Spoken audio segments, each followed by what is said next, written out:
Nous sommes le jeudi 23 juin 2022 et vous écoutez le 13e et dernier épisode de la 4e saison du podcast Faut pas pousser les ISO.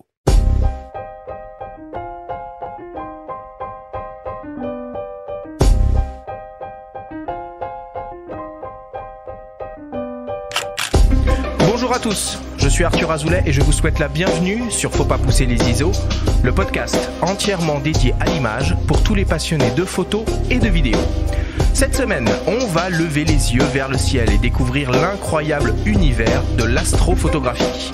Nous recevons pour l'occasion le photographe Thierry Legault, le spécialiste de l'astrophotographie à la renommée mondiale et auteur de la Bible intitulée simplement Astrophotographie, publiée aux éditions Erol et traduit dans de nombreuses langues. Cet épisode vous est présenté par Sigma, fabricant indépendant d'objectifs et d'appareils photo 100% fabriqués au Japon. Et c'est parti pour cette 13e émission de cette 4e saison. Benjamin, le dernier, comment tu vas ce matin ? Ah bah écoute, à la fois heureux, hein, c'est l'été, c'est la fête de la musique, les ciels étoilés et un peu triste. On va plus se voir toutes les semaines. Ça va être long là. On est quoi jusqu'à septembre. Fin septembre normalement, fin septembre. Salut Thierry, comment vas-tu ? Bonjour, ça va très très bien. Et quand j'ai l'occasion de parler de ma passion, ça va encore mieux. Ouais, alors on doit faire vite ce matin parce que tu as un rendez-vous particulier, si j'ai bien compris, à 13h. Tu peux nous raconter vite fait ? Autour de 13h, oui, j'ai un passage de la station spatiale devant le Soleil que je vais aller faire du côté d'Étampes, en banlieue sud, région parisienne. Et donc, l'ISSL ne sera pas en retard. Et moi, faut pas que je sois en retard à ce rendez-vous, puisque le passage devant le Soleil ne dure qu'une demi-seconde. Ok. Faut être au bon endroit. Au bon moment. Au bon moment. Bon, émission top chrono. On parlera de tout ça en détail, évidemment. Alors, avant qu'on commence, j'aimerais juste qu'on revienne sur une opération qu'on avait mis en place à l'occasion de l'émission Au coin du feu avec le photographe Alexis Berg et notre partenaire, le laboratoire photo Whitewall. On avait mis en jeu, en quelque sorte, un tirage d'art d'Alexis sur notre compte Instagram. Alors, c'est Camille Bali qui a été la grande lauréate et qui a reçu très récemment donc le tirage envoyé depuis l'Allemagne et le laboratoire Whitewall. On écoute un peu son retour et ses premières impressions. Bonjour, donc moi c'est Camille. Je suis super contente d'avoir pu gagner le tirage d'Alexis Berg grâce au podcast. Donc c'est ma passion pour la course à pied et pour la montagne qui m'a permis de découvrir le travail d'Alexis. En fait, en suivant mes idoles sur les réseaux, je me suis rendu compte que la plupart des jolis clichés de course en montagne étaient réalisés par Alexis, que j'ai commencé à suivre également. Et puis rapidement, ces livres sont apparus sur mes listes d'anniversaire, de Noël, et là je pense qu'actuellement ma bibliothèque est presque complète. Donc le dernier qui a rejoint la collection d'ailleurs, c'est Les Finisseurs, le livre sur la Barclay réalisé par Alexis et Aurélien. La course à pied, pour moi, c'est une histoire de dépassement et d'accomplissement de soi. Et la montagne, c'est un peu pareil. C'est vraiment un lieu que j'adore. L'immensité me fascine et je pense que je pourrais passer des heures simplement à contempler le paysage, qui est généralement bien mérité après une belle ascension. Donc j'ai la chance de pouvoir pratiquer la course à pied quotidiennement. Par contre, pour la montagne, c'est autre chose. Je m'y rends évidemment à chaque fois que j'en ai l'occasion et pour patienter entre deux voyages, j'accumule des livres et les photographies de la montagne. Donc le tirage d'Alexis, en fait, c'est un petit bout de montagne supplémentaire à la maison et je trouve que cette photographie capture particulièrement bien l'immensité qui me fascine et le sentiment de liberté que je peux ressentir sur les sentiers. Alors, la qualité du tirage, elle est vraiment exceptionnelle. Donc je trouve que la nuance de couleur est impressionnante. Le tirage transmet vraiment bien l'atmosphère particulière du moment. Et franchement, on s'y croirait, une douce soirée de printemps à la montagne. Et on ressent presque les rayons du soleil qui réchauffent la pièce. Et ça, en Belgique, croyez-moi, ça n'a pas de prix. Bon, c'était vraiment une chouette OP, ça, Benjamin. J'espère qu'on va essayer de remettre en place des choses similaires sur cette 5e saison. Ah bah écoute, oui, j'espère. Je retenterai ma chance à nouveau. Tu n'as pas le droit de jouer. Bon, Thierry, je vais commencer par te présenter à nos auditeurs. Alors, tu es ingénieur et astrophotographe amateur. Au fil des années, tu es devenu l'expert français et même international de cette discipline photographique. Tu as réalisé 2 ouvrages sur le sujet, Astrophotographie, édité par Erol, qui est devenu un livre référence traduit en anglais, en allemand et en espagnol, et dont la 4e édition est sur le point de sortir, et aussi Les secrets de l'astrophoto, également publié aux éditions Erol. Tu écris dans de nombreux magazines spécialisés en français, en France et aux États-Unis. Tu proposes des formations et participes à des conférences aux quatre coins de la planète. En 2004, tu reçois le prix Marius Jacques Monton pour tes travaux photographiques par la Société astronomique de France. Tu t'es fait une spécialité des photos de l'ISS prises depuis la Terre et tes images sont diffusées dans les plus grands médias mondiaux comme The Times, The Guardian, The Wall Street Journal, CNN, Science et Vie, Le Monde, TF1 et bien d'autres. Tu as même un astéroïde qui porte ton nom, c'est le numéro 19458. Thierry, est-ce que j'ai bien résumé qui tu étais ? C'est élogieux, mais c'est exact. Ça a l'air d'être la vérité. C'est très impressionnant, c'est très impressionnant. Comment on fait pour avoir un astéroïde qui porte son nom ? Alors, il y a plusieurs manières d'avoir un astéroïde qui porte son nom. La première manière, c'est de le découvrir soi-même. Ouais. Puisque le découvreur, ou celui plus exactement qui confirme l'orbite de l'astéroïde, peut donner le nom qu'il veut. D'accord. Comme dans les films, quoi. Voilà, il dépose le nom auprès de l'Union astronomique internationale, qui décide, par exemple, le nom d'Hitler serait refusé, clairement, d'autres noms déjà donnés. Et puis là, c'est pas moi qui l'ai découvert, c'est quelqu'un qui est spécialisé dans la recherche des astéroïdes, qui s'appelle Monsieur Boeuf, Michel Boeuf, qui en a découvert un certain nombre et qui a donné des noms de personnes qu'il, je pense, devait apprécier. Ok. Qui a proposé mon nom et le nom a été accepté. C'est classe. Rassure-nous, cet astéroïde, il n'a pas prévu d'atterrir sur la Terre ? Non, il est très gentil, cet astéroïde. Il fait 5 à 10 km de diamètre. Ah, quand même. Il fait à peu près la taille de celui qui a pulvérisé les dinosaures. D'accord. Il y a 65 millions d'années. Mais celui-là, il est bien sage. Il est dans la ceinture d'astéroïdes et il ne croise pas la Terre. Bon. Voilà, nous voilà rassurés.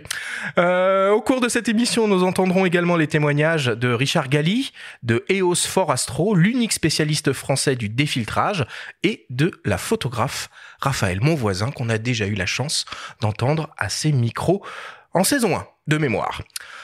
Voilà pour les présentations et l'introduction de cette émission. On commence comme d'habitude avec le Flash Actu.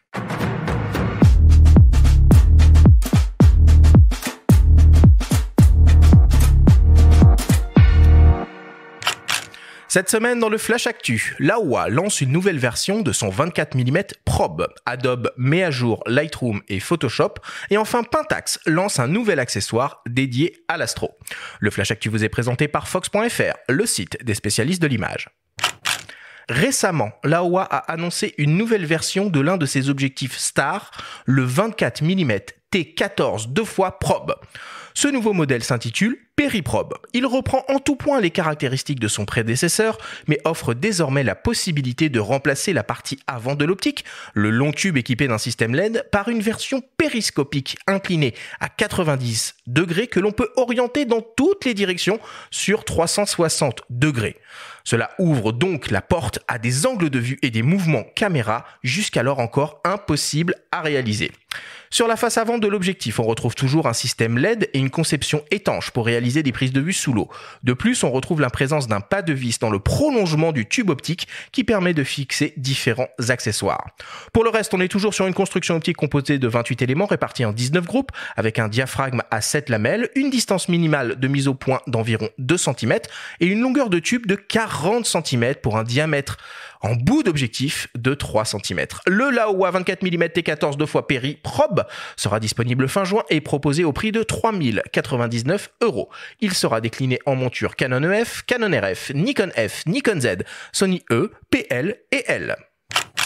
Dans la série des mises à jour, Adobe propose de nouvelles versions de ses logiciels dédiés à la photo sur son Creative Cloud, Photoshop et Lightroom. Côté Photoshop, on peut citer une amélioration au niveau des Neural Filters, dopés par une intelligence artificielle et du machine learning. Les Neural Filters sont conçus pour simplifier les retouches d'images et améliorer la rapidité d'exécution dans un workflow, le tout avec une logique non descriptive. On note également l'apparition d'un nouveau Neural Filter dédié à la restauration des photos anciennes avec détection et correction automatique des rayures et autres défauts sur les images. Côté Lightroom maintenant, la nouveauté majeure est l'intégration de fonctionnalités vidéo. Il est désormais possible de découper des séquences et d'appliquer les mêmes paramètres de correction que sur une photo. On note également l'apparition d'une fonction de suppression automatique des yeux rouges à l'aide d'une intelligence artificielle, la possibilité de doser les paramètres prédéfinis et l'apparition de nouveaux presets adaptatifs. La dernière version de Lightroom est déjà disponible sur le Creative Cloud et les nouvelles fonctionnalités de Photoshop devraient arriver très prochainement. Comme quoi des fois, le hasard fait bien les choses. Pentax vient de dévoiler un nouvel accessoire pour ses réflexes numériques, un module GPS externe conçu pour l'astrophotographie. Cet appareil permet aux photographes d'enregistrer automatiquement la latitude, la longitude, l'altitude, le temps universel et les détails des lieux de prise de vue. En plus, en associant le module avec la stabilisation capteur embarquée dans les réflexes Pentax, on accède à une fonction d'astro-traceur. Le système calcule le mouvement des étoiles et des planètes et autres corps célestes en utilisant la latitude obtenue par les données de localisation et les données d'alignement de l'appareil, puis synchronise le capteur image avec les mouvements du sujet. Le Pentax OGPS 2 est déjà disponible et proposé au prix de 250 €.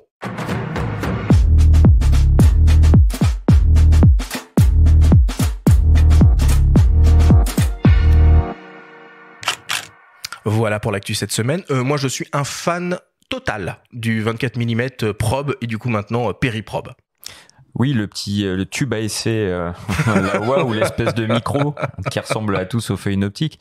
Oui, c'est assez fascinant comme outil. Moi, je l'ai jamais vraiment utilisé, mais j'ai des amis vidéastes qui en sont assez fans. Et quand tu vois les possibilités créatives de cet outil, il y a de quoi. Alors, faut quand même préciser que ça ferme à f14, hein. Donc, oui, il faut quand même pas mal de lumière, hein. Faut de la lumière. Il y a des témoins LED qu'on peut alimenter en USB et faire de la proxy comme ça. Donc, c'est pas mal. Mais en vidéo, le fait qu'il soit étanche, ça permet d'accéder à des endroits humides, voire carrément immergés, et de faire des plans saisissants. Alors c'est un rapport 1:2, hein, c'est pas du rapport 1:1, donc c'est pas de la macro à proprement parler, et ça reste un 24 mm. Néanmoins, en photo comme en vidéo, c'est assez formidable, et il s'ouvre à d'autres montures, donc les possesseurs d'hybrides Canon ou Nikon peuvent désormais y goûter. Avant, c'était pas le cas. Thierry, du coup, ce petit module GPS en version 2 Pentax, t'as déjà pu essayer quelque chose comme ça ? J'avais pu essayer la version 1. Je pense que c'est un petit module qui est vraiment sympa et vraiment intéressant pour les gens qui sont équipés en Pentax, puisque c'est pour un coût relativement modique. On peut suivre les étoiles pendant quelques minutes, voire quelques dizaines de minutes si on est équipé d'un objectif grand angle ou très grand angle. Si on n'est pas équipé en Pentax, il y a d'autres solutions qui coûtent pas beaucoup plus cher pour suivre les étoiles avec des petites montures motorisées, je pense, dont on parlera plus tard. Exactement. Cette fonction d'astrotraceur, c'est quand même les seuls à la faire, non, dans les boîtiers. Enfin, c'est assez marrant, ils la revendiquent souvent. À ma connaissance, oui, c'est les seuls constructeurs qui ont fait ce petit boîtier. C'est un peu une niche, donc après que tous les constructeurs ne s'y soient pas mis. Mais en soi, tous les boîtiers équipés d'une stabilisation capteur pourraient embarquer une technologie comme ça, non ? Sur le papier. Je pense que techniquement, oui, il n'y a pas d'impossibilité. Comme le mode haute résolution, ouais. Et pourtant tous le font pas. C'est vrai. Question nouveauté. Alors j'ai vu passer cette information qui m'a un peu surpris. DJI rejoindrait donc la Helmut Alliance aux côtés donc de Leica, Panasonic et Sigma. Ouais, on dirait. Ouais, mais j'ai pas vu de confirmation officielle de part et d'autre, mais c'est plutôt une bonne chose. Ça va dynamiser un petit peu cette alliance qui parfois, je trouve, parle pas assez d'une voix commune, quoi. Voilà. C'est ça. C'était le risque, hein, de toute façon, à la création de ce. Ouais, alors qu'il y a de très très belles choses qui existent, à la fois chez Sigma, chez Lumix, chez Leica. Enfin, il y a vraiment de belles optiques en monturelle et c'est dommage qu'il n'y ait pas une communication un petit peu plus, concertée. Et enfin, juste pour terminer au niveau des actus, je voulais vous informer que Sigma était présent cette année à la semaine professionnelle d'ouverture des rencontres d'Arles avec une exposition présentant les travaux des photographes Alexis Bérard et Robin Jafflin et organisera des prises en main de leurs derniers produits. Ça se passera donc du 4 au 11 juillet au 11 place Joseph Patra avec un vernissage prévu mercredi soir à 19h. Donc si vous êtes à Arles pour la semaine d'ouverture, passez les voir. Voilà pour l'actualité cette semaine. On passe à la suite, Benjamin. Cette semaine, tu reviens sur le 40e anniversaire de la collection de livres photographiques la plus vendue au monde.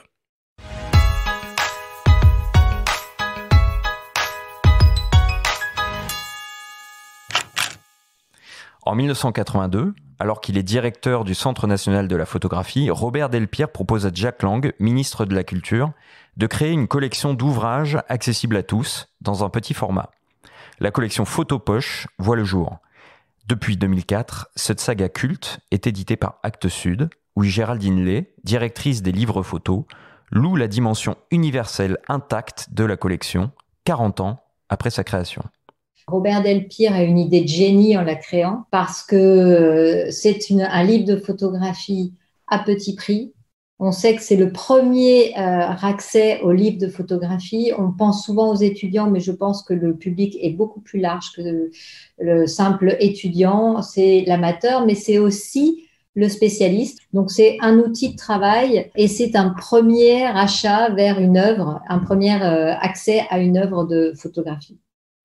Une saga à succès qui repose sur des ingrédients simples, 144 pages, une fabrication haut de gamme, un contenu hautement didactique et un tarif maîtrisé.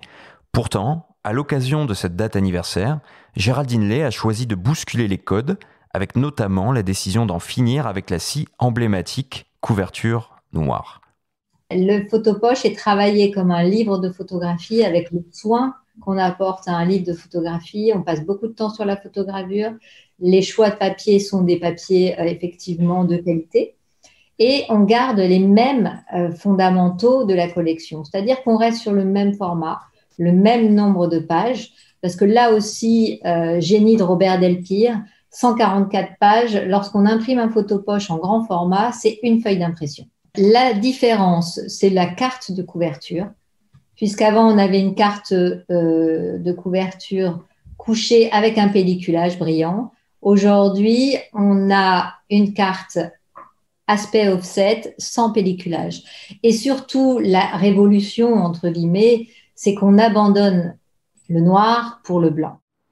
Toucher à un tel totem éditorial constitue un risque, mais depuis qu'elle a pris les rênes de la collection en 2019, Géraldine Lay réfléchissait à une manière de s'inscrire dans l'ère du temps, avec la volonté de mettre plus de blanc, de rendre les textes plus lisibles et de mettre encore un peu plus l'accent sur le nom du ou de la photographe à l'honneur. Lorsque j'ai repris la collection, j'ai tout de suite eu envie de réinscrire cette collection dans l'ère du temps. J'ai tout à fait conscience que la collection existe depuis 40 ans, qu'elle est un pilier, je dirais, dans le monde de l'édition, mais je pense qu'elle devait rester dans son époque. C'est aussi entériner un des aspects fondamentaux de cette collection, c'est-à-dire d'être populaire. Et je pense que de rester populaire, c'est de rester aussi dans l'ère du temps graphique. 3 ouvrages inaugurent cette nouvelle orientation graphique, respectivement consacrés à l'œuvre du photographe camerounais Samuel Fosso, au photographe français d'origine slovène Klavdij Sluban, tandis que l'opus numéro 88, consacré à Frank Horvat, fait lui l'objet d'une réédition entièrement revue. Cette collection, on la tient à jour, on la réimprime quand un titre est épuisé, si ça ne pose pas de problème de droit ou de questions d'archives aussi. Pour Frank Horvat, par exemple, on a entièrement revu la sélection. Virginie Chardin, qui vient d'ouvrir l'exposition au Château de Tours avec le jeu de paume, a fait un travail de recherche sur les archives de Frank Horvat et on a profité de ce travail pour refaire le Photopoche avec l'accord de Fiammetta Horvat. Chose qu'on va faire également, par exemple, en octobre avec Harry Gruyert.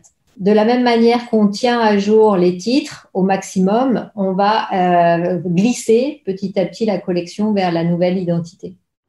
Petit à petit, l'identité de la collection de livres photographiques la plus vendue dans le monde va donc glisser du noir vers le blanc sans perdre sa sève, qui consiste, selon les mots de Robert Delpire, en un effort de vulgarisation, une volonté de mettre à la portée de toutes les bourses des livres soigneusement réalisés.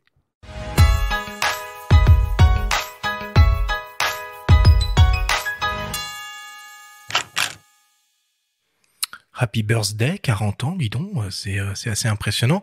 Dis-moi, Benjamin, le point fort de cette collection, c'était que c'était des bouquins vraiment très accessibles. Avec la crise du papier qu'on connaît en ce moment, ça va toujours être le cas ou va y avoir un peu d'inflation? On peut dire que c'est toujours le cas. Après, c'est comme la baguette de pain, ça prend un petit peu.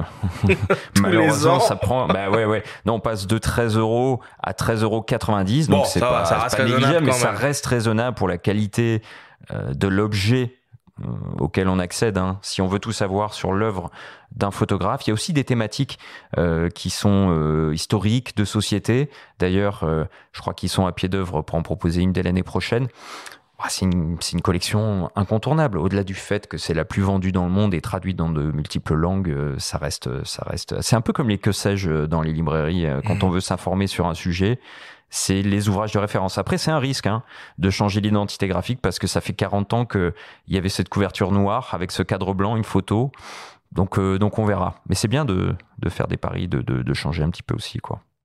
Thierry, mis à part toi, évidemment, est-ce qu'il y a des grands maîtres de l'astrophotographie? Ah, mais il y en a plein qui me dépassent largement dans tout un tas de domaines. Aussi bien en France. La France a été historiquement une terre d'astrophotographes de pointe. Même quand on remonte, il y a des décennies pour l'astrophotographie argentique qui était quelque chose d'assez compliqué. Ouais, ça devait être un délire, ça. Beaucoup plus compliqué qu'aujourd'hui. En numérique, mais oui, il y a eu des tas de gens. On peut citer, je sais pas, Jean Dragesco, voilà, des gens comme ça qui ont été des pionniers au niveau de la photo argentique et qui ont ouvert la voie de l'astrophotographie très détaillée ou assez pointue. Avec des techniques. Alors, il y a d'autres gens qui ont développé des techniques pour ce qu'on appelle hypersensibiliser les films argentiques, puisque le film argentique a un gros défaut, c'est c'est son défaut de réciprocité. Donc, il perd beaucoup de sensibilité aux faibles éclairements. Donc, pour les longues poses qu'on utilise typiquement en astrophoto, il perd énormément de sensibilité. Et donc, les gens le mettaient dans une bonbonne avec ce qu'on appelait du forming gas à base de divers gaz. Donc c'était quelque chose. C'était une usine à gaz, voilà, au sens propre du terme. Et il fallait être un peu fou pour se lancer dans l'astrophoto à l'époque et faire quelque chose de bien. En plus, on avait le résultat que le lendemain, au mieux, au développement du film. Et donc, si la photo était floue, bougeait, mal exposée, eh bien, on avait plus ses yeux pour pleurer et puis réessayer le lendemain. En numérique, aujourd'hui, on a le résultat immédiatement. On peut tout corriger, l'expo trop courte, trop longue, les mauvais réglages, une mise au point défectueuse, que sais-je. Donc, c'est vraiment aujourd'hui pour l'apprentissage, ça a été pour nous une révolution. Et à ta connaissance, est-ce que l'astrophotographie a trouvé sa place un peu dans les murs des galeries et dans les collections et est considérée comme une œuvre d'art? Alors, l'astrophotographie touche à l'astronomie quelque part, qui est une science, et science, culture et art n'ont pas toujours très bien fait bon ménage. Mais je constate quand même que il y a eu des évolutions. Notamment, ça fait largement plus d'une dizaine d'années. J'ai pu exposer à Montier-en-Der sur le festival de photo animalière, donc rien à voir. De nature, et nature, c'est important. Et nature. Oui. Donc j'y suis allé une année. Mais est-ce que l'espace c'est la nature? Ouais. Bien sûr. Si. Oui. Voilà. J'y suis allé une année. J'ai demandé à rencontrer un organisateur. Puis je leur ai dit, mais la photo de nature, le ciel, c'est la nature. Et notamment quand on fait ce qu'on appelle des astropaysages, des nightscapes en anglais, on mélange le ciel avec un paysage qui peut être naturel. Donc je leur ai dit, moi, la photo nature, ça inclut aussi le ciel. Ils m'ont dit, banco, l'année prochaine, vous avez un espace pour exposer. Et l'année suivante, j'ai exposé, j'étais le premier astronome, il y en a eu d'autres depuis, premier astrophotographe à exposer à Montier-en-Der. Et c'est d'autant plus nature qu'il faut s'éloigner de la ville souvent pour l'apercevoir. Donc raison de plus, quoi. Absolument. Ça marche. Merci Benjamin pour cette story toujours aussi intéressante. On fait une petite pause, une petite respiration et on revient dans quelques secondes après une courte publicité. Pour continuer à photographier le monde qui vous entoure pendant encore longtemps, contribuez à le protéger en choisissant MPB. MPB, c'est la première plateforme mondiale d'achat, de vente et d'échange de kits photos et vidéos d'occasion. Du matériel 30% moins cher, garanti et disponible immédiatement. Changer d'approche et lutter contre le gaspillage électronique tout en faisant des économies à l'instar de milliers de photographes et vidéastes à travers le monde qui font déjà confiance à MPB. Rejoignez notre communauté sur mpb.com, la première plateforme mondiale d'achat, de vente et d'échange de matériel photo et vidéo d'occasion. Nous sommes de retour dans Faut pas pousser les ISO avec le photographe Thierry Legault pour découvrir avec lui l'astrophotographie. Thierry, peut-être pour commencer, est-ce que tu peux nous expliquer ce qui te fascine tant dans le ciel et pourquoi tu aimes le photographier ? Alors, la photographie du ciel, elle peut venir de deux manières. Soit par les astronomes amateurs, qui ont envie d'immortaliser ce qu'ils voient au-dessus de leur tête. Et puis, c'est moins fréquent, mais ça existe aussi, j'en connais, des photographes qui se sont dit un jour, mais je suis bien équipé en photographie, je fais du paysage, j'ai envie de photographier le ciel au-dessus de moi. Un jour, j'ai vu une belle éclipse ou des étoiles filantes ou une aurore boréale, j'ai envie de les photographier. Voilà, donc on peut y arriver par ces deux chemins-là. Et puis, le ciel, j'ai envie de dire, en premier lieu, il est à tout le monde, il est gratuit, il est au-dessus de notre tête. Il n'y a qu'à lever les yeux et lever son appareil photo pour déjà photographier un certain nombre de choses. Donc en un sens, c'est facile, puisque le ciel, il est au-dessus de nous tout le temps, il est à tout le monde.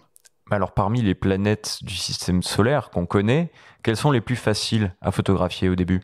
Alors, parmi les planètes du système solaire, je dirais, alors c'est pas vraiment une planète, c'est un satellite, mais peu importe, alors c'est la Lune. Hein. La Lune, c'est le premier objet de choix. Elle est facilement visible, elle est brillante, on la trouve facilement, on peut la photographier assez facilement. Pour avoir des cratères à sa surface, il faut quand même arriver dans un téléobjectif d'au moins 200, 300, 400 mm.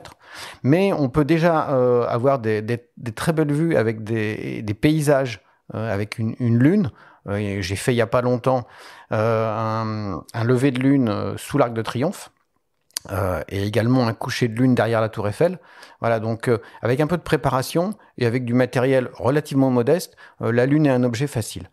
Après les planètes, il faut plus arriver dans l'utilisation de lunettes ou de télescopes, puisque les planètes sont des objets qui sont relativement brillants dans le ciel, on les voit bien à l'œil nu, mais qui sont petits.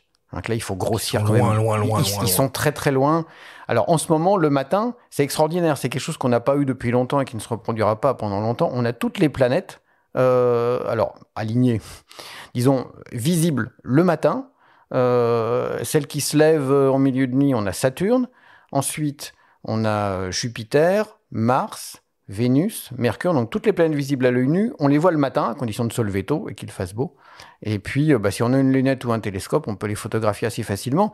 Mais si on a un objectif, notamment un objectif grand angle, on peut en photographier plusieurs dans le ciel. Alors, ça sera des points lumineux, comme des étoiles. On ne verra pas les anneaux de Saturne avec un simple objectif. Mais ça peut donner déjà une vue très sympa avec tous ces points brillants planétaires qui sont tous sur une même ligne, quasiment.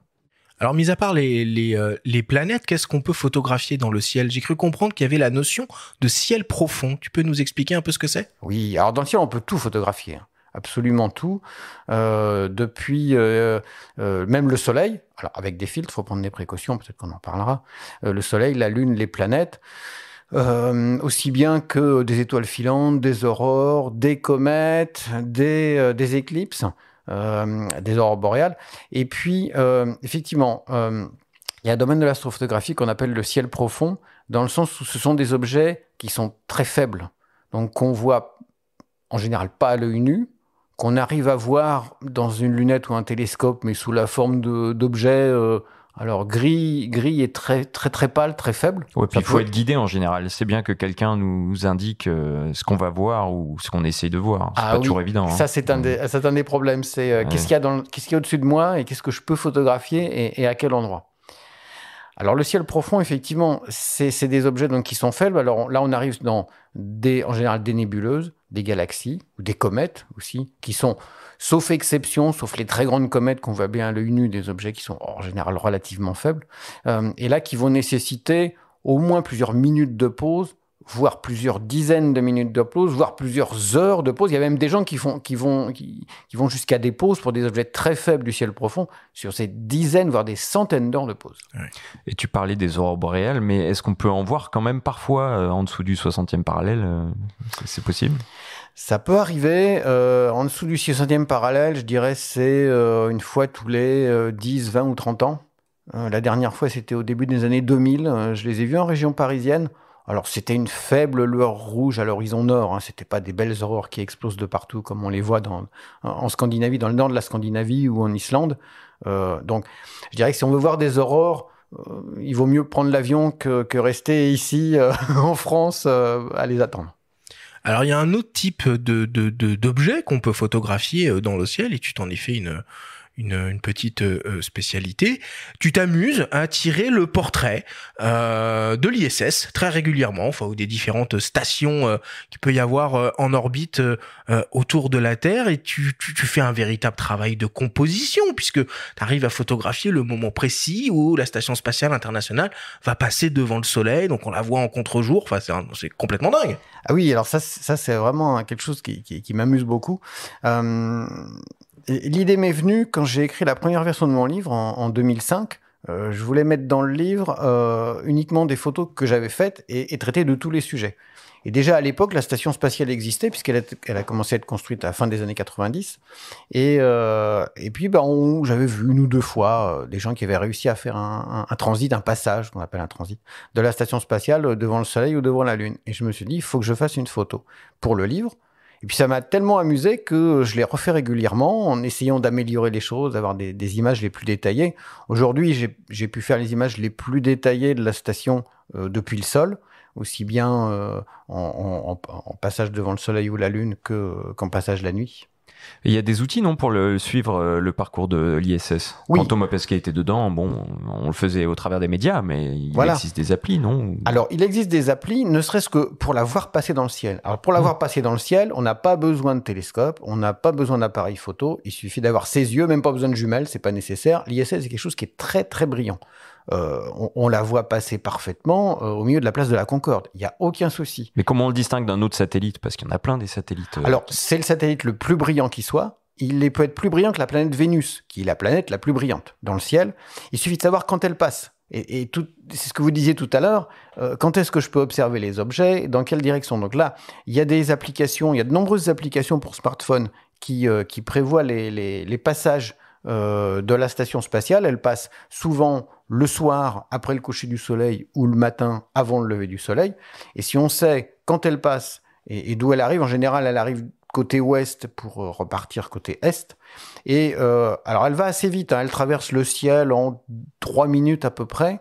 C'est-à-dire que elle va à peu près à la vitesse d'un avion à haute altitude. Enfin à la vitesse apparente. Puisqu'en fait elle est 40 fois plus loin que l'avion et elle va 40 fois plus vite que l'avion. Mais globalement, on dirait que ça peut ressembler à un avion avec des feux de position, des feux d'atterrissage très brillants. Sauf que ce n'est pas comme un avion, c'est-à-dire qu'elle ne clignote pas, c'est une lumière fixe. Et encore une fois, moi je l'ai montré à d'innombrables amis et collègues, des soirs où elle passait. J'aurais dit, vous savez ce que c'est que ce point très brillant qui passe au-dessus de nos têtes? On me disait, un avion, satellite en général, Superman. Non. Et là, je leur disais, non, c'est la station spatiale. Il y a 5, 6, 7, 8 personnes à l'intérieur qui sont en train de passer au-dessus de vos têtes. Et là, effectivement, vous passez pour un magicien. Alors qu'il suffit d'avoir une petite appli pour smartphone et tout le monde peut le faire. Du coup, Thierry, c'est vraiment important de bien connaître et comprendre la manière dont fonctionne le ciel pour réussir à le photographier, où on peut, sans aucune connaissance, partir un peu à l'inconnu et quand même réussir à faire des choses. Alors, je dirais que on peut y aller à l'instinct. Par exemple, on est en vacances dans un endroit où il n'y a pas de pollution lumineuse, voilà, dans une région désertique ou une région montagneuse ou en pleine campagne. Il y a des endroits très sympas dans le Massif central, au milieu du Périgord, ou alors dans les Alpes, ou même alors en allant plus loin dans des déserts comme en Australie, en Afrique du Sud ou en Amérique du Sud. Plus loin, voilà, c'est un petit peu plus loin. Mais quand on est en vacances dans un endroit comme ça où il n'y a pas de pollution lumineuse, on voit bien la Voie lactée. On peut poser l'appareil photo sur un trépied. faire quelques réglages dont on pourra parler, et puis faire une pause de 10, 20, 30 secondes avec un objectif grand angle. On a une photo de la Voie lactée qui peut être tout à fait sympa. Donc, on peut y aller à l'instinct. Après, si on vise des objets plus précis, il faudrait mieux avoir quelques connaissances sur ce qui se passe dans le ciel et à quel moment on peut voir quoi. Alors, il y a une espèce de marronnier qui revient tous les étés dans les médias. C'est cette fameuse nuit des étoiles qui est le rendez-vous, d'après ce que j'ai compris, pour tous les amateurs d'étoiles filantes. C'est quoi cette nuit des étoiles ? Alors, ce qu'il faut savoir, c'est que de temps en temps, la Terre traverse d'anciennes trajectoires de comètes. Et ces comètes, dans leur passage autour du Soleil, ont laissé des poussières, des petits débris, des petits cailloux, mais microscopiques en général. Et quand la Terre traverse ces anciens sillages de comètes, eh bien, ça fait plus d'étoiles filantes qui tombent sur la Terre. Et dans l'année, il y a plusieurs essaims d'étoiles filantes, dont un, alors qui est le plus connu, parce qu'à la fois c'est au mois d'août, il fait chaud, il fait beau, on peut regarder le ciel plus facilement, qui sont, on appelle les Perséides, qui sont autour du 12-13 août. Mais il y en a d'autres. Il y en a une autre qui est assez connue aussi au mois de novembre, les Léonides. Mais c'est le mois de novembre, donc il fait plus froid, elles sont plus compliquées à observer. On a moins envie d'être dehors.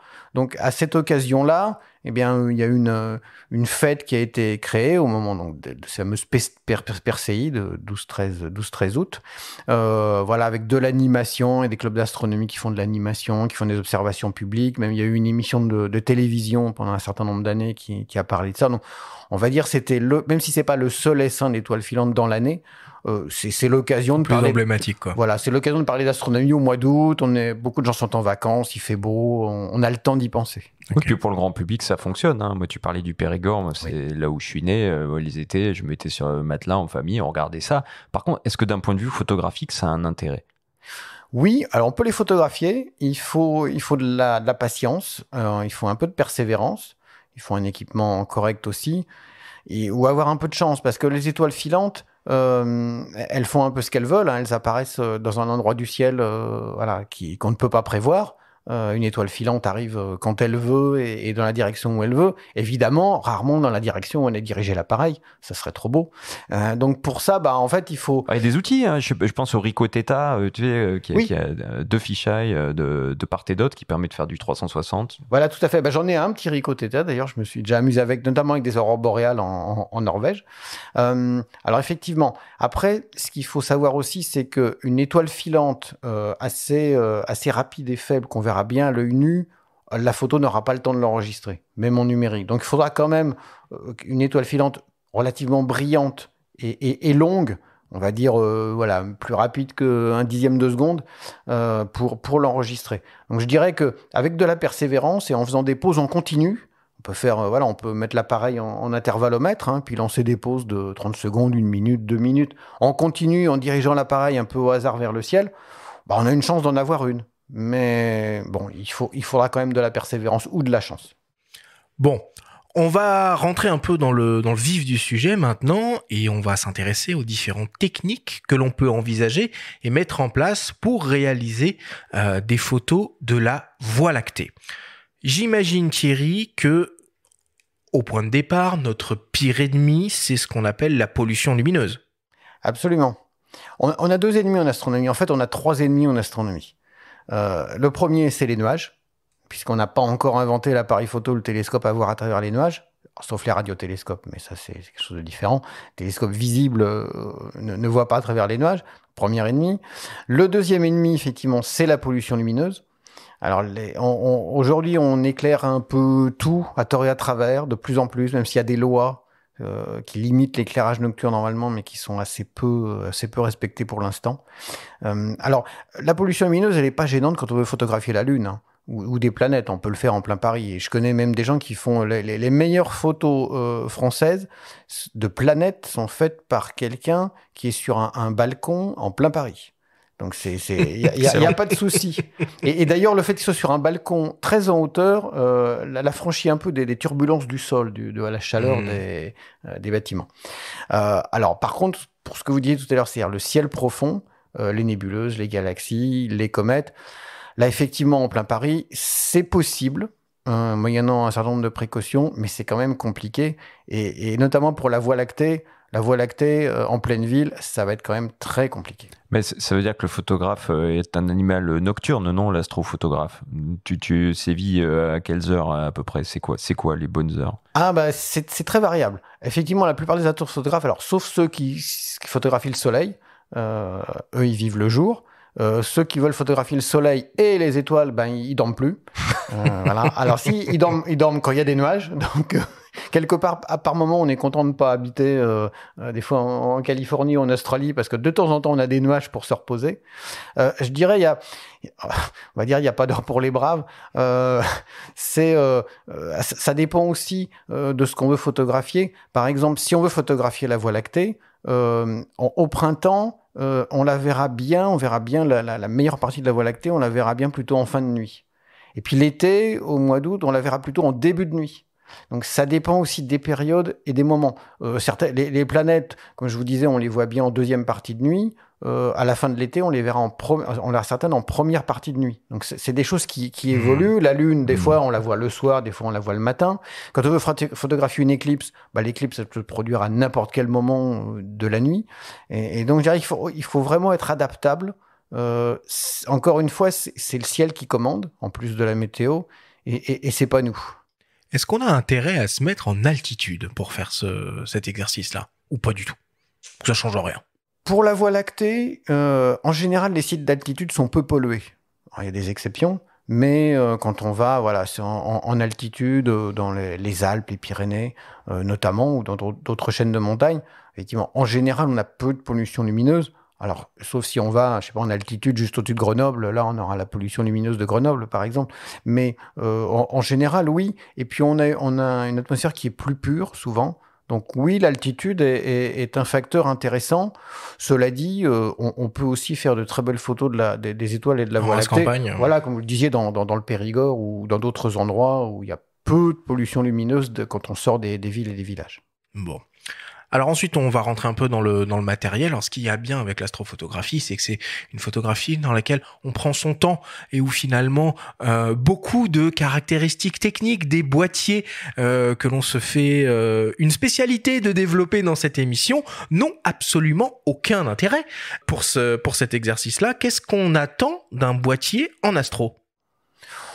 On attend que ce soit un boîtier qui fonctionne correctement. Voilà. La plupart des boîtiers aujourd'hui, avec des capteurs récents, sont tous capables de faire des choses vraiment, vraiment très, très belles en astrophotographie. Vous l'avez dit à juste raison, tous les perfectionnements de type stabilisateur d'image, on n'en a pas besoin. Il faut même le désactiver systématiquement puisqu'on est toujours sur un trépied ou sur une monture motorisée. La Rafale, aucun intérêt. Ah si, pour le passage de l'ISS tout à l'heure, je vais utiliser la Rafale. Mais c'est vraiment un cas particulier. Voilà. Mais effectivement. Le viseur. Le viseur, oui, on peut utiliser l'écran. Alors, il faut mieux que ce soit un écran orientable parce que sinon, on va se tordre le cou. Ou sinon, le viseur inclinable, comme j'ai sur mon Sigma, par exemple, c'est intéressant aussi pour ne pas se tordre le cou. Mais avant tout ça, il y a la taille du capteur quand même. Est-ce qu'un simple smartphone va rendre justice? Alors, on pourra faire des choses, mais quand on commence à allonger les temps de pause, etc., faut commencer à être un petit peu sensible aux ISO. Oui. Alors avec des smartphones récents, on commence à voir des photos de la Voie lactée qui sont, je dirais, assez sympas, et qu'on n'imaginait pas possible il y a une dizaine d'années avec les premiers smartphones, clairement. Il y en a aujourd'hui qui savent faire du stacking d'images, c'est-à-dire qu'ils font des poses assez courtes, ils font du stacking, puis ils arrivent à recaler, un peu comme vous savez quand on fait un panoramique avec le smartphone, où il arrive à recaler toutes les prises de vue, ils arrivent à recaler ça. Et moi j'ai vu des photos de Voie lactée prises avec des smartphones. Bon, c'est sûr qu'on n'aura pas la qualité de ce qu'on a avec un capteur 24-36, mais c'est relativement bluffant. Et moi, j'encourage tous ceux qui ont ce genre de smartphone récent et bien équipé au niveau des applications à tenter le coup. Voilà, on n'a rien à perdre, on n'a même pas de pellicule à acheter. Hein. C'est gratuit, encore une fois, tous les essais sont gratuits, on peut faire autant de photos ici, autant de fois qu'on veut. Et ça peut donner le goût pour ensuite aller vers quelque chose d'un peu plus exactement sérieux. Effectivement, la taille du capteur, je dirais comme en photo courante, est quand même un facteur important aussi. Ce qu'on conseille pour quelqu'un qui veut se lancer dans l'astrophoto, c'est le capteur format APS-C, qui est le meilleur rapport, on va dire, performance-prix possible. Alors, on peut aussi, on en voit régulièrement, hein, utiliser des capteurs micro 4 tiers qui peuvent aussi donner des bons résultats. Alors, de l'autre côté de l'échelle, évidemment, il y a le capteur 24-36 qui est un peu le roi. C'est lui qui donnera les meilleurs résultats. Mais comme vous le savez, devant un capteur 24-36, il faut mettre une optique aussi qui tienne la route. La transition est tellement parfaite. On a parlé des boîtiers, du coup maintenant en optique, de quoi on cause? Déjà, est-ce qu'on travaille avec quel type de focale? Des grands angles, des super téléobjectifs? Qu'est-ce qu'on attend de son objectif? Parce que là encore, il y a des technologies où on n'en a absolument rien à faire. Ah oui, absolument. Bah, l'autofocus, typiquement, on l'utilisait extrêmement rarement en astrophotographie. En astrophotographie, la plupart du temps, le boîtier, il est perdu. Hein. Quand il essaie de faire une mise au point sur une étoile, on l'entend patiner d'avant en arrière. Parfois, il dit « Ah, ça y est, j'ai trouvé ». Et en fait, il n'a pas du tout trouvé. Et quand on zoome sur le live view, on s'aperçoit qu'en fait, l'image est complètement floue.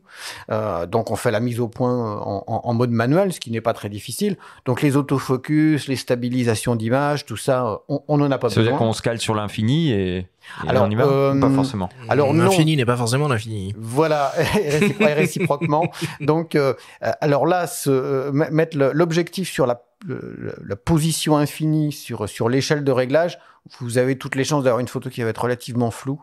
Non, ce qu'on fait, c'est simple. Hein. On vise une étoile brillante ou une planète aussi brillante, peu importe, ou la Lune si elle est là, puisque tous les objets astronomiques sont à l'infini. Hein, ouais, passer 20 mètres, on y va. Quoi. Ah oui, tout. Y a pas même la station spatiale à 400 km, elle est à l'infini, donc il n'y a pas de souci là-dessus.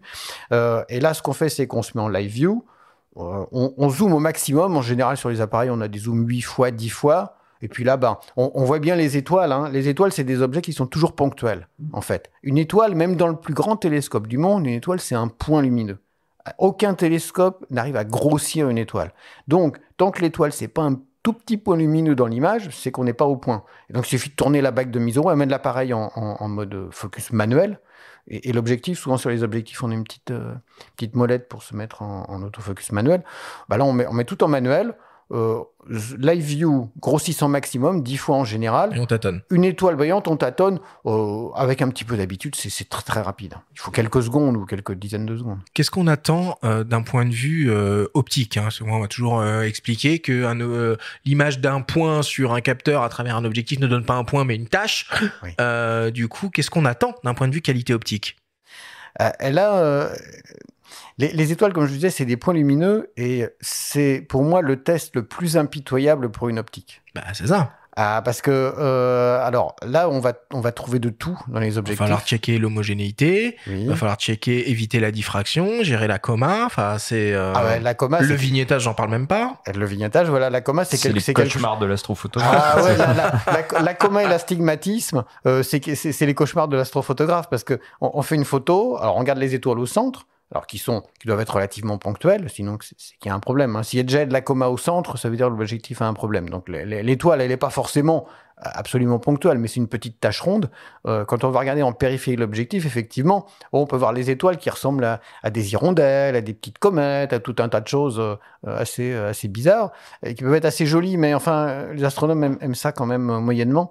Donc effectivement, en fait, les astronomes disent souvent que le boîtier, c'est le bouchon de l'objectif. Donc, quand quelqu'un vient sur un forum astro et dit quel boîtier je dois acheter pour faire de l'astrophoto, on lui répond, pense d'abord aux objectifs et après au boîtier. Donc, c'est ce qu'on dit aussi dans d'autres domaines photographiques. Voilà. Donc, toi, tu travailles avec des objectifs Sigma. Est-ce que tu peux un peu nous en parler?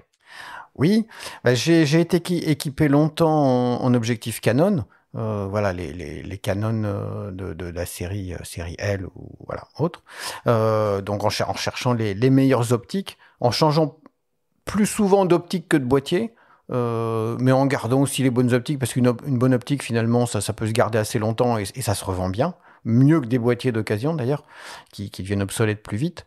Et un jour, j'ai essayé les objectifs Sigma. Alors j'ai dû commencer, parce que ça fait pas mal d'années de ça, j'ai dû commencer par le 14 mm, qui m'a vraiment séduit.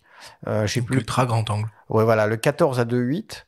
Que j'ai comparé au 14-2.8 Canon que j'avais à l'époque et qui est parti dans les petites annonces assez vite, puisque le 14 Sigma était meilleur sur tous les plans Et puis petit à petit, j'ai remplacé mon 135-2 Canon aussi par le 135 1.8 Sigma quand j'ai pu comparer les deux. Alors les deux sont très bons, mais le Sigma est un cran au-dessus, c'est clair.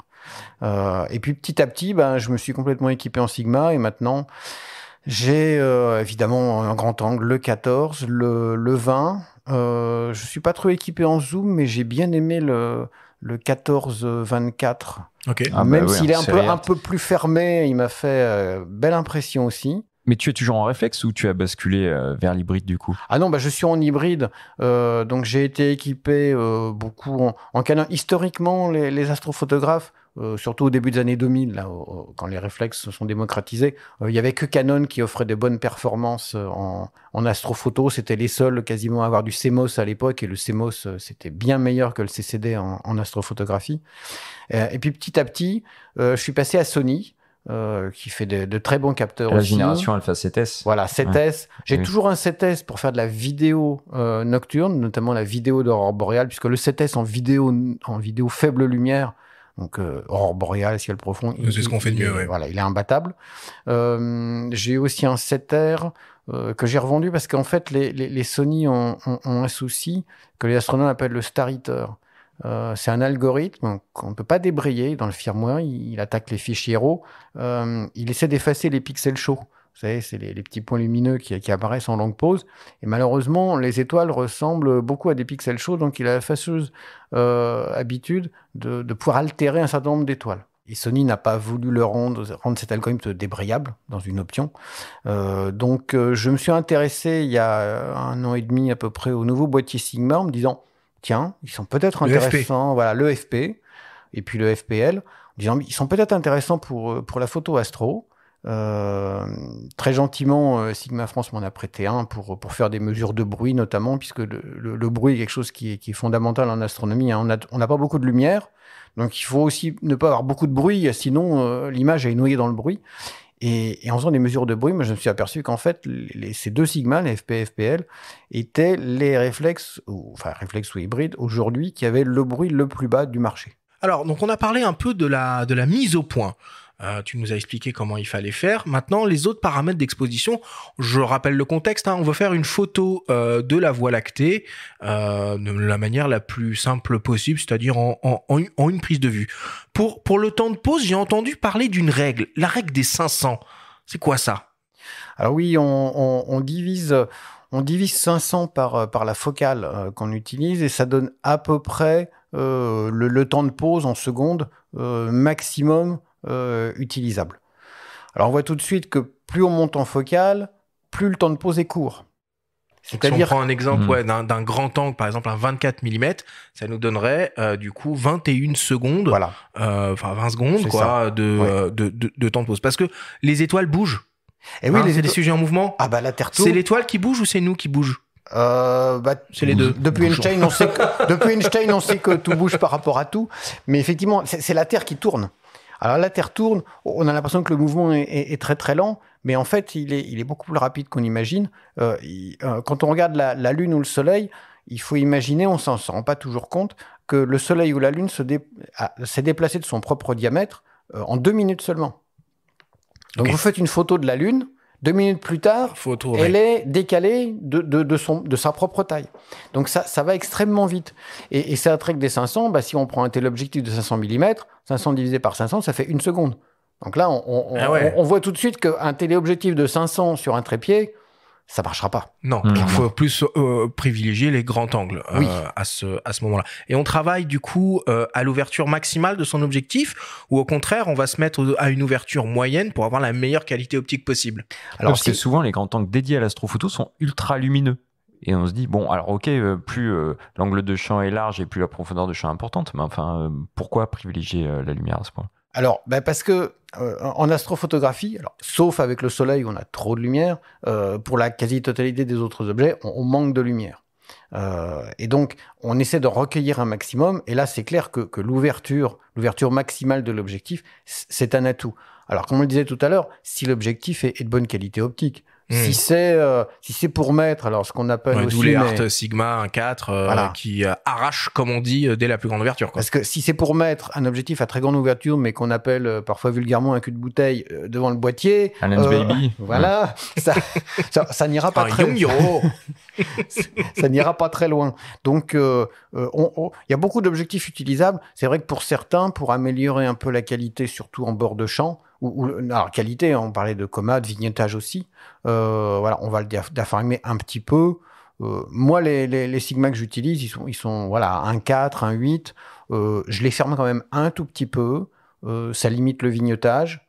Ça améliore encore un petit peu la forme des étoiles en périphérie. Donc, je travaille le plus souvent autour de F2, F2.2. Mais tu actives les corrections, d'ailleurs, optiques dans le boîtier? Genre vignettage, tout ça, ou tu préfères avoir un fichier le plus brut possible? Non, alors, en astrophotographie, on essaie, d'une manière générale, de travailler en RAW, puisque ça offre beaucoup plus de latitude derrière pour retravailler l'image. Et les corrections ne s'appliquent pas sur ces boîtiers-là, enfin, sur tous les boîtiers que je connais. Sauf sur certains boîtiers micro 4 tiers que je connais, mais un peu spécifiques, les corrections ne s'appliquent pas aux fichiers RAW. Donc ça, c'est la technique. Est-ce qu'on les pousse un peu, les ISO, ou je dis quoi comme sensibilité? Est-ce qu'on a le temps de pause, on a l'ouverture? On fait quoi maintenant? Parce que la cellule va pas nous dire quelle sensibilité il faut choisir. Alors les ISO, c'est un grand sujet de préoccupation. On est bien placé pour le savoir. On le voit sur les forums astro, on voit qu'est-ce que je vais bien prendre comme ISO? Et en fait, en première approximation, c'est un non-problème, c'est un non-paramètre. Voilà, mais là, on est toujours dans une non-réponse. Voilà. Donc, par exemple, la photo de couve de ton bouquin, ce gros plan de la Lune au télé, t'es à combien là, pour donner un petit ordre d'idée? Là, sur cette photo-là, autant que je me souvienne, je dois être à 2 mètres de focale quand même, à 2000 mm. Donc là, on n'est plus au téléobjectif, on est sur la lunette astronomique ou le télescope. Donc là, il y a un peu plus de détails. Non, je dirais que les ISO, on va les mettre d'une manière générale. Si on veut faire une Voie lactée, par exemple, on va les mettre autour de 800, 1600. Bon, 12 000, 16 000, c'est pas la peine. Ça sert à rien. On va perdre de la dynamique. On va Même sur les boîtiers ultra récents qui se vendent justement d'avoir une gestion du bruit ultra optimisée dans des hautes sensibilités? Non, parce qu'en fait, alors... ça serait assez loin à développer, mais l'intérêt de monter en ISO, alors en JPEG, si on travaille en JPEG, oui, il faut mettre des ISO, on peut être susceptible de mettre des ISO assez élevés. Mais en fait, en RAW, monter en ISO, à partir d'un certain seuil qui dépend du boîtier. Alors ce seuil, moi je le mesure sur les boîtiers que j'ai, il peut être à 400 ISO sur certains boîtiers, il peut être à 800, 1600 ISO sur d'autres boîtiers.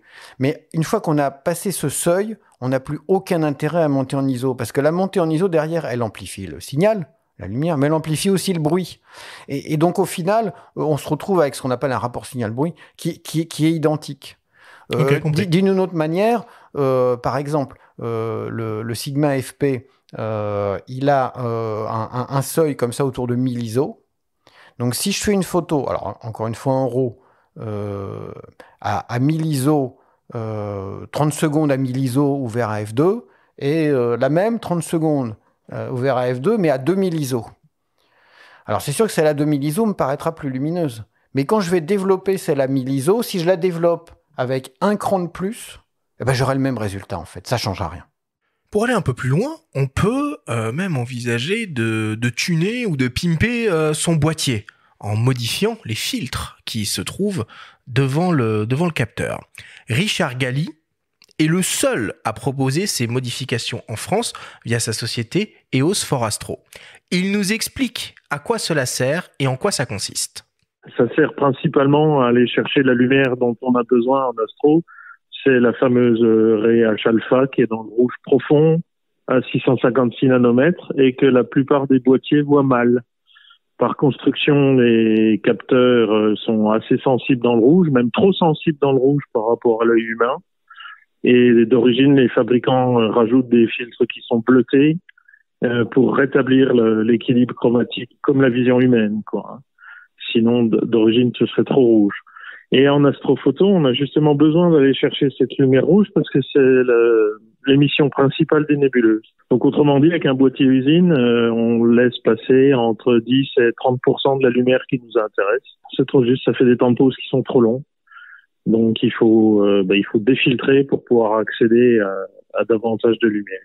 Alors, on peut commencer par un défiltrage dit total, c'est-à-dire qu'on enlève le système filtrant d'origine, on le remplace par rien.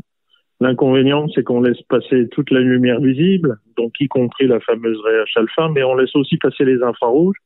Et les infrarouges, ils ruinent la balance des blancs et ils ruinent la qualité du fond de ciel. Donc, autrement dit, en astrophoto, il faut laisser passer davantage de lumière vers le rouge tout en coupant les infrarouges. Alors, certains boîtiers par construction permettent ça parce que le système filtrant est en 2 parties et on peut conserver la première partie et enlever la deuxième qui est bleutée. Donc ça, c'est ce qu'on a tendance à appeler ça un défiltrage partiel. Oui, alors on peut aussi également remettre un filtre, ça c'est ma grande spécialité parce qu'il faut les amener à la mesure et tout, donc meule, diamant et compagnie. Là, ça permet de faire du sur-mesure, de remettre un filtre dédié à astronomie, par exemple, dedans, ce qu'on appelle un filtre luminance qui remplit parfaitement son rôle de laisser passer H alpha et de couper tout le reste. Et je le fais aussi pour ceux qui pratiquent la photo infrarouge, c'est-à-dire remettre une lame claire sur le capteur pour le protéger des poussières, le tout en ambiance salle blanche. Thierry, la différence, elle est vraiment notable entre un boîtier qui est passé entre les mains de Richard et un boîtier usine. Oui, alors pas sur toutes les cibles. Si on veut faire des étoiles, par exemple, ou des galaxies, la galaxie d'Andromède ou d'autres galaxies, il y en a des millions de galaxies dans le ciel, c'est moins utile. Quand on veut commencer à attaquer des nébuleuses, et des nébuleuses aussi, il y en a beaucoup dans le ciel, une des plus connues, c'est la nébuleuse d'Orion, qu'on voit l'hiver. D'ailleurs, on la voit même à l'œil nu, cette nébuleuse, en plein milieu de la constellation d'Orion. Ah bah là, clairement, comme le dit très bien Richard, les boîtiers d'origine usine, sur cette fameuse raie hydrogène alpha, qui a, on va dire, le mauvais goût d'être dans le rouge profond, un petit peu trop loin de ce que laissent passer les filtres qui sont sur les capteurs de nos boîtiers usines. Là, effectivement, c'est 15-20% en général, autour de 20% de la lumière H-alpha qui va passer. Alors que sur un boîtier modifié par Richard, on va monter à 90-95% de transmission. Donc en gros, avec un boîtier sur les nébuleuses rouges, donc qui sont nombreuses dans le ciel, avec un boîtier non défiltré, il faudra poser 4-5 fois plus longtemps qu'avec un boîtier modifié. Donc au lieu de poser, on va dire 1 heure, globalement, il faudra poser 4-5 heures. Et même on n'y arrivera pas parce que la pollution lumineuse va gêner. Donc même en posant 4-5 heures, en fait, on n'arrivera pas à un aussi bon résultat qu'en 1 heure avec un boîtier modifié. Mais ça veut dire que toi, sur ton Sigma FP, par exemple, tu as équipé un filtre. Oui, tout à fait. Une fois que j'ai compris que ces boîtiers-là avaient un gros potentiel pour l'astro, je l'ai envoyé à Richard, qui a donc remplacé le filtre, donc le filtre anti-infrarouge, filtre bleuté, par un filtre, comme le disait Richard, qui en fait bloque les infrarouges, puisque moi je veux garder une balance des blancs correcte, mais qui laisse passer un petit peu plus de rouge pour aller jusqu'à la REH alpha. Il va un petit peu plus dans le rouge profond. Et là, la différence, elle est évidente. J'ai fait une photo de la nébuleuse de la tête de cheval, qui est aussi dans la constellation d'Orion, qui est très connue comme nébuleuse.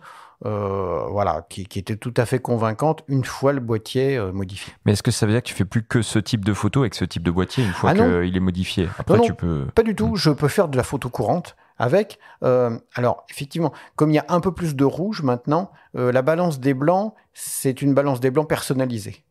Que Richard a fait d'ailleurs sur une charte de gris, et le boîtier est réglé en balance personnalisée qu'on peut refaire à tout moment d'ailleurs, il y a pas de problème, mais je fais alors maintenant j'ai le FPL aussi qui lui est non modifié, donc j'utilise plus souvent pour de la photo paysage. Plus de pixels lui, hein. Il a 61 millions je crois. Il a 61 millions de pixels, oui. Je reviens de Namibie et j'ai fait un peu d'animalier avec le FPL et le 135.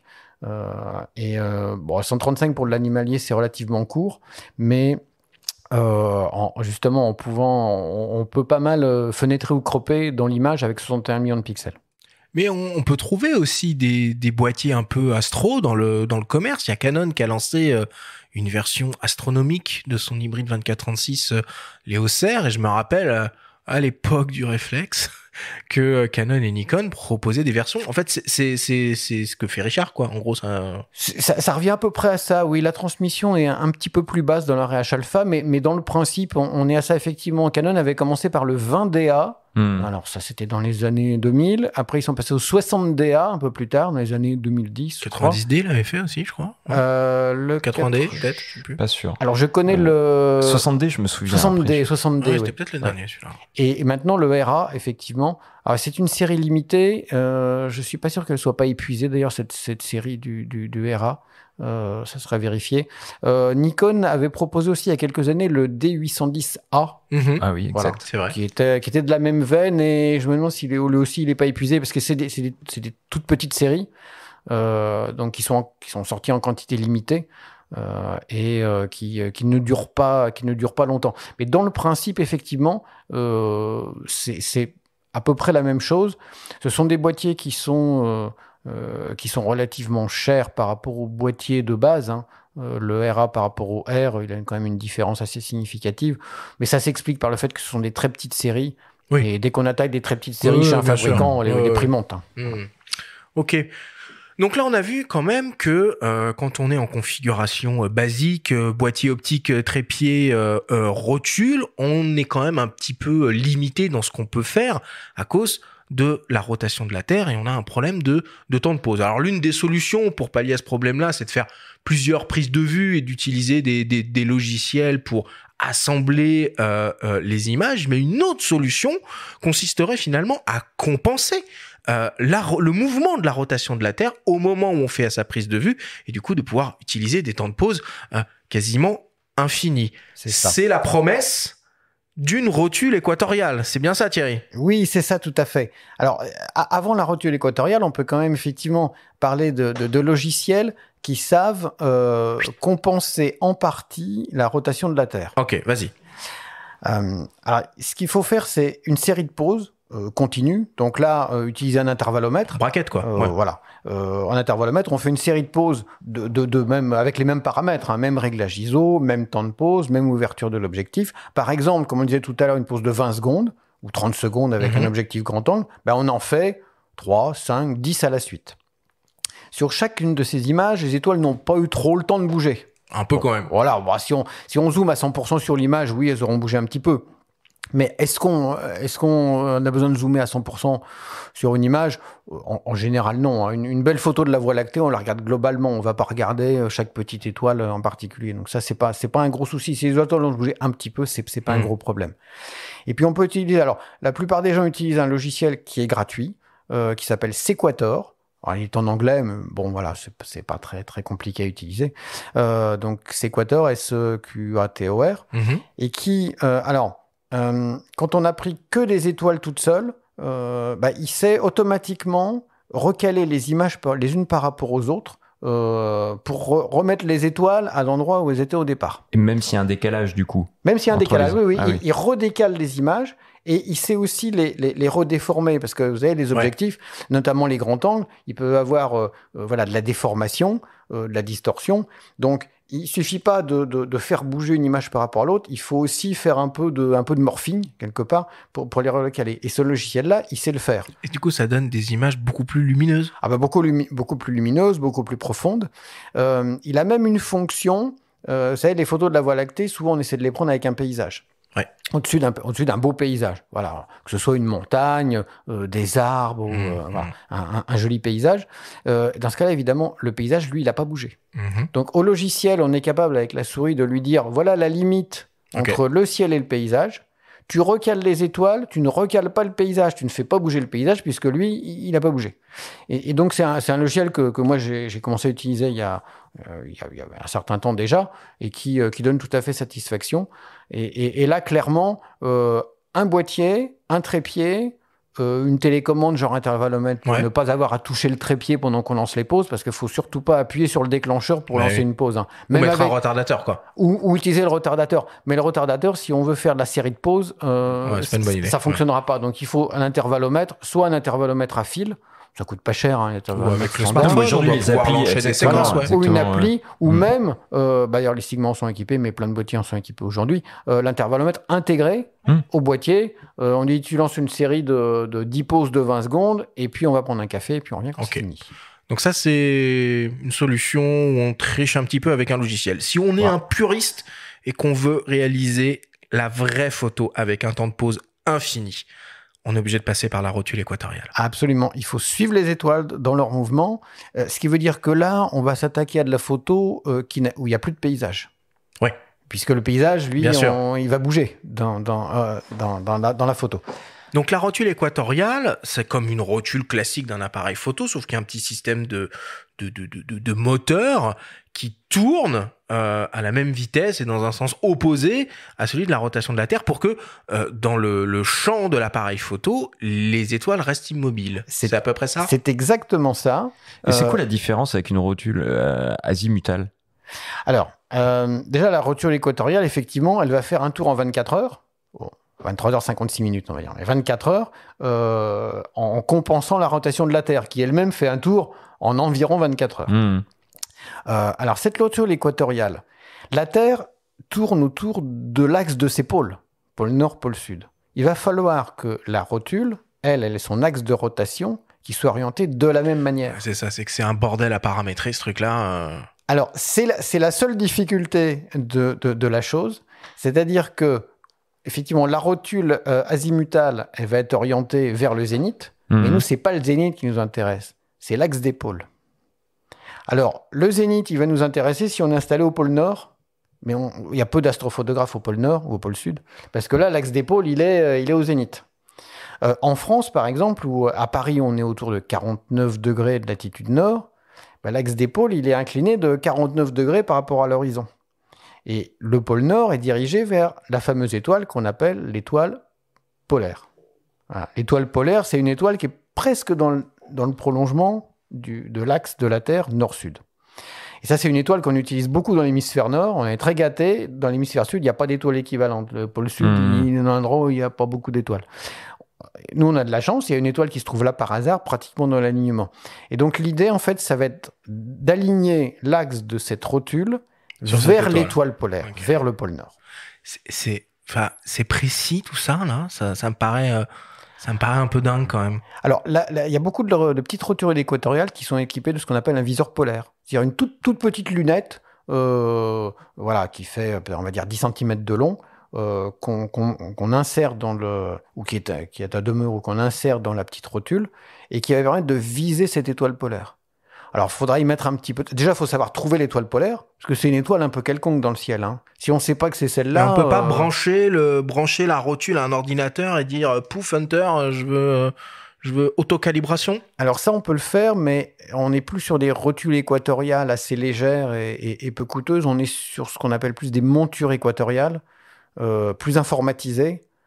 Là, donc, plus lourdes, plus coûteuses.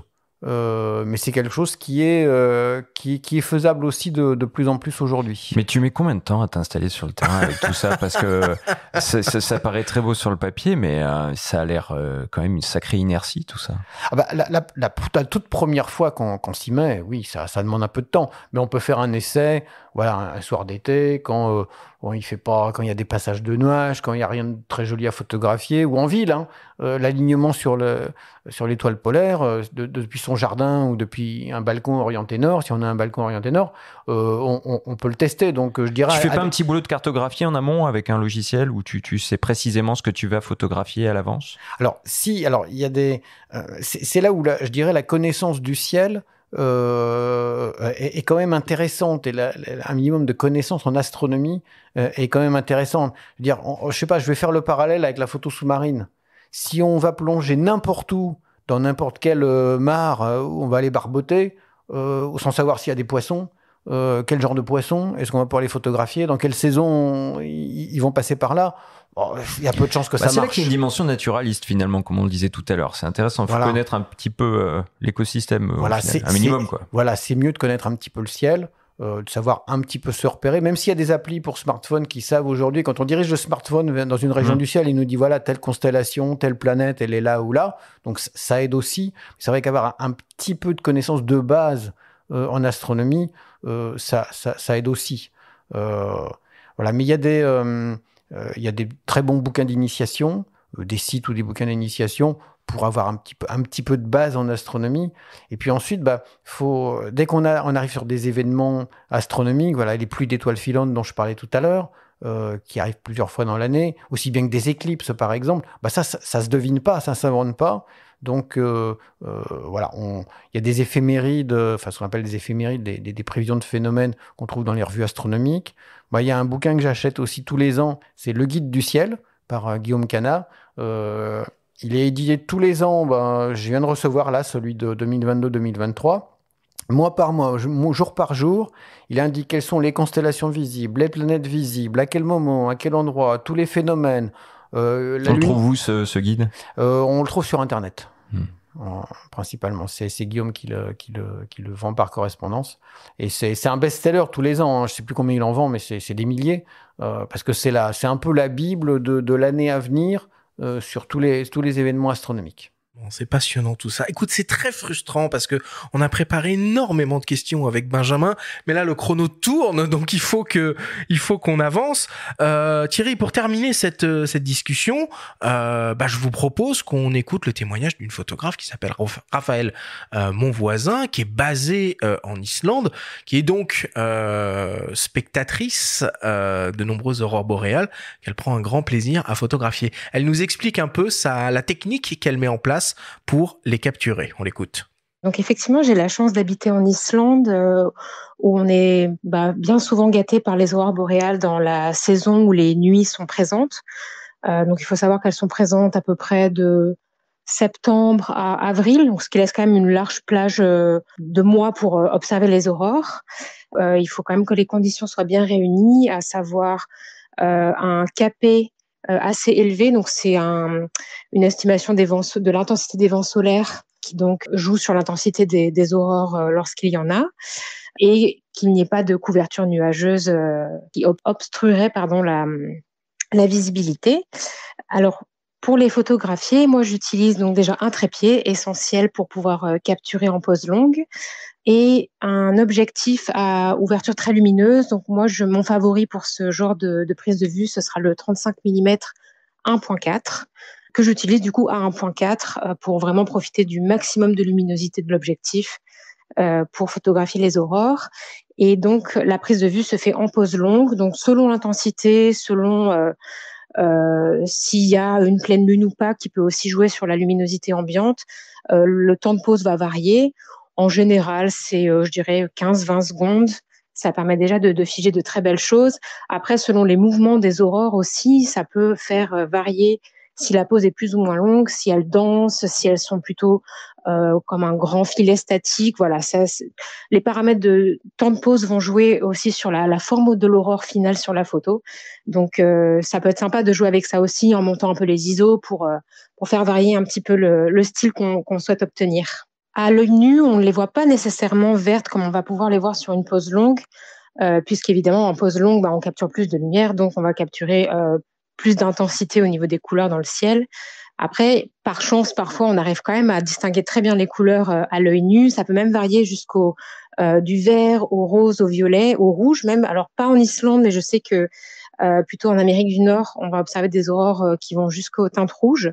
Parfois, ça peut être bien de prendre une photo juste à main levée pour s'assurer qu'on est bien en train d'observer une aurore et pas juste un filet de nuages et être très déçu d'avoir installé tout le matériel pour rien.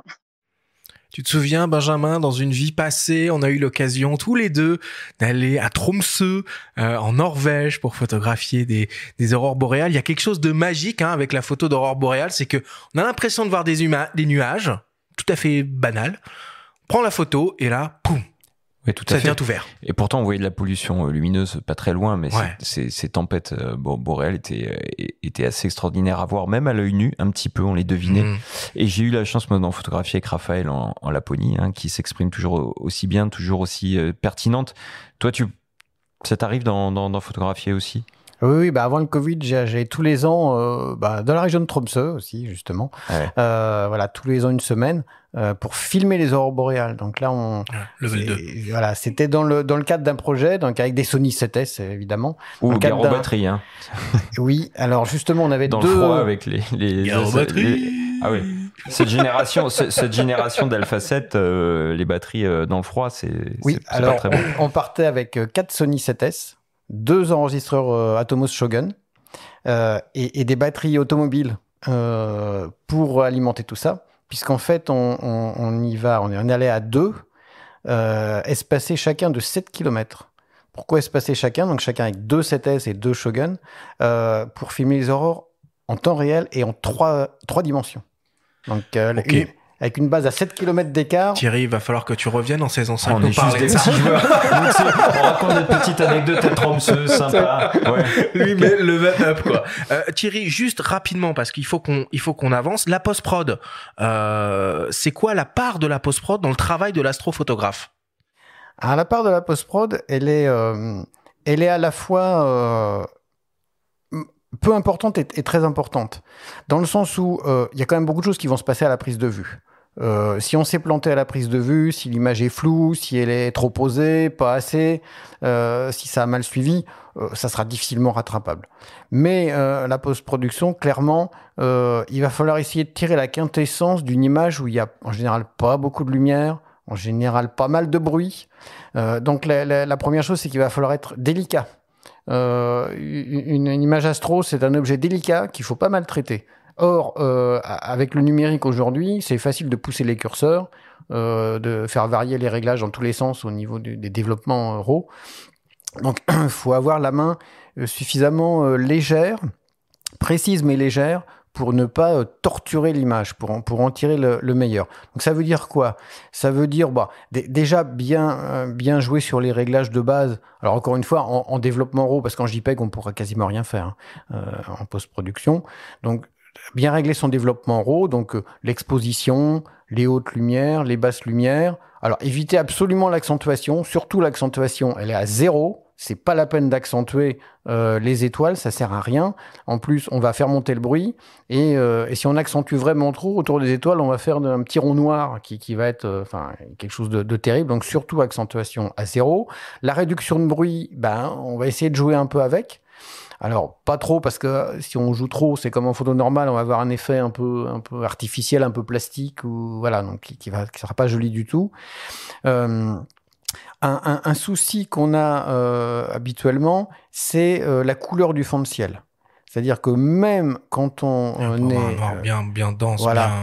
Alors le fond de ciel bien réglé le niveau de fond de ciel, donc avec les niveaux ou les courbes. Donc ça, c'est des choses basiques qu'on retrouve aussi bien dans Photoshop que dans d'autres logiciels, type même un gratuit genre GIMP ou d'autres logiciels comme ça. Là, il n'y a pas de souci. On va pas chercher des fonctions en général extrêmement élaboré. Mais le fond de ciel, en fait, on a 2 soucis, il est très important. Il ne faut pas qu'il soit totalement noir, il faut qu'il soit gris très foncé. Sinon, on va perdre énormément d'informations. Pas qu'il soit à 0. Il ne faut surtout pas qu'il soit à 0. Sinon, toutes les parties un peu faibles de la Voie lactée, on va les perdre. Donc, il faut qu'il soit... En général, sur les niveaux entre 0 et 255, on essaie de se placer sur un fond de ciel autour de 20, à peu près. Ah oui, ok, voilà, quand même. Globalement. 15-20, faut pas descendre en dessous de 10, ça c'est sûr. Et au-delà de 25-30, ça commence à devenir un peu grisouillard. Donc voilà, autour de 15-20, c'est plutôt un bon réglage. Et puis, la deuxième problématique qu'on a avec le fond de ciel, c'est la couleur du fond de ciel. Alors, on aime bien avoir un fond de ciel un peu neutre ou un peu bleuté.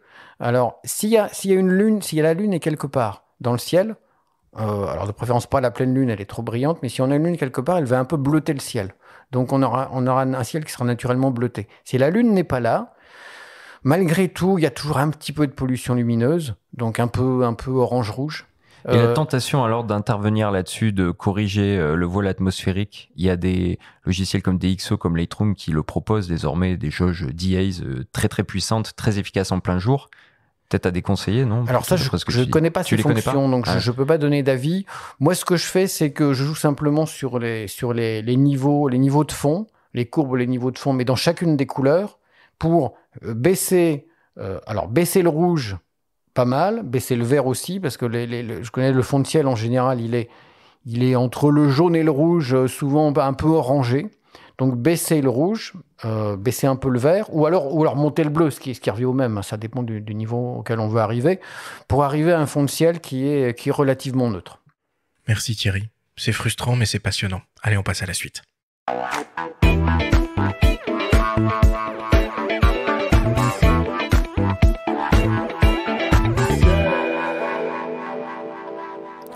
Nous sommes toujours avec Thierry Legault pour cette grande émission sur l'astrophotographie. Thierry, c'est le moment du débrief. On va essayer de synthétiser les informations importantes à retenir de notre grande discussion. Première question, pourquoi le ciel est si fascinant à photographier ? Le ciel est fascinant parce qu'il est multiple. Il y a des phénomènes extrêmement variés. Moi, je travaille avec des focales depuis le fisheye jusqu'au téléobjectif de plusieurs centaines de millimètres ou au télescope à plusieurs mètres de focale, avec des temps de pause entre le 8 millième de seconde et plusieurs heures de pause, des ouvertures extrêmement variables aussi. Des phénomènes qui sont extrêmement divers, très rapides comme les étoiles filantes ou les aurores boréales, ou très longs comme le ciel profond. Donc on pourrait passer une vie entière à photographier le ciel, on n'aurait pas encore assez de temps. Et qu'est-ce qu'on peut vraiment voir et photographier facilement, à part la Lune ? Alors facilement, la Lune, des paysages avec un simple boîtier sur trépied, un simple paysage avec de belles étoiles au-dessus. On parlait de Voie lactée tout à l'heure, mais l'hiver, par exemple, on a la belle constellation d'Orion qui apparaît au sud. On s'éloigne un peu de la ville, on met l'appareil sur pied. C'est très facile et c'est magnifique. Comment savoir quoi, d'où, vers où et quand photographier ? Alors ça, je dirais, c'est l'écueil principal. Là, il faut mieux avoir un petit peu de connaissances astronomiques sur les phénomènes astronomiques. Encore une fois, de la même manière que pour de la photo sous-marine, il vaut mieux avoir un petit peu de connaissance de où on va pouvoir trouver des poissons et quels seront-ils. Et pour ça, il y a de bons livres d'initiation. Mais tu citais le guide pendant l'émission, tu peux le redire peut-être. Voilà, tout à fait. Le guide du ciel de Guillaume Canard.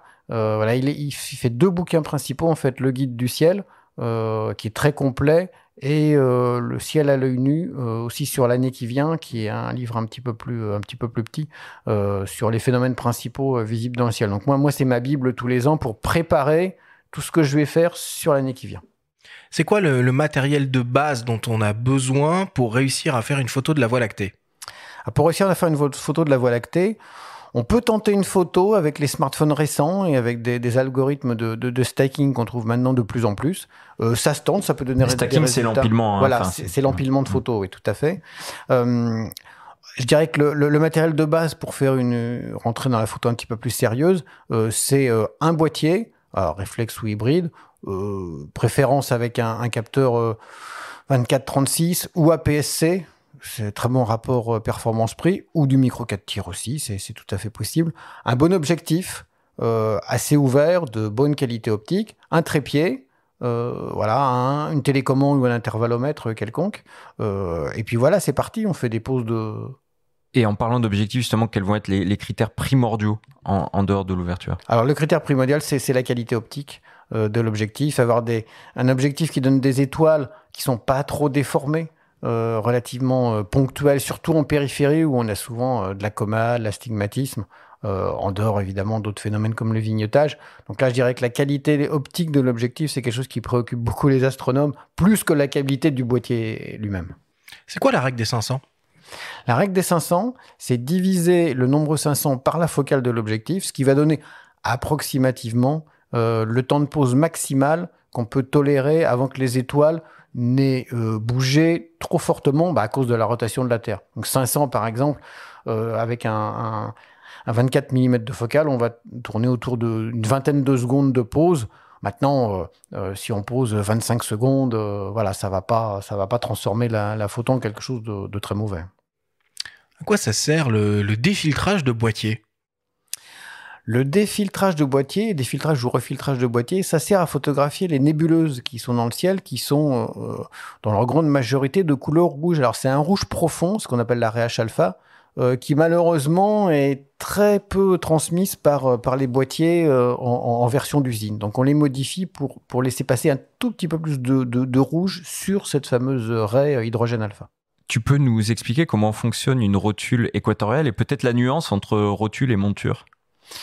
Voilà. Alors, la différence entre rotule et monture, c'est principalement la taille, en fait. La rotule équatoriale, on va la poser sur un trépied photo C'est quelque chose qu'on va pouvoir mettre presque dans une poche, enfin dans un petit sac, et qu'on va pouvoir en porter un peu partout, et qui supportera un appareil avec un objectif grand angle. On ne mettra pas un télescope dessus. C'est quelque chose qu'on va aligner sur l'axe d'épaule de la Terre, ce qui, avec un petit peu d'apprentissage, n'est pas très compliqué. Il n'y a pas besoin d'être bac plus 5 pour faire un alignement polaire. C'est rapide avec un petit peu d'habitude.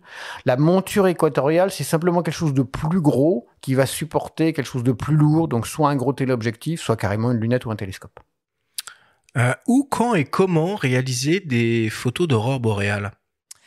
Alors, les aurores boréales, si on est en France métropolitaine, on peut attendre des décennies pour en voir. Donc, si on veut vraiment les voir, il faut monter plus au nord, hein. Le paramètre clé, c'est la latitude.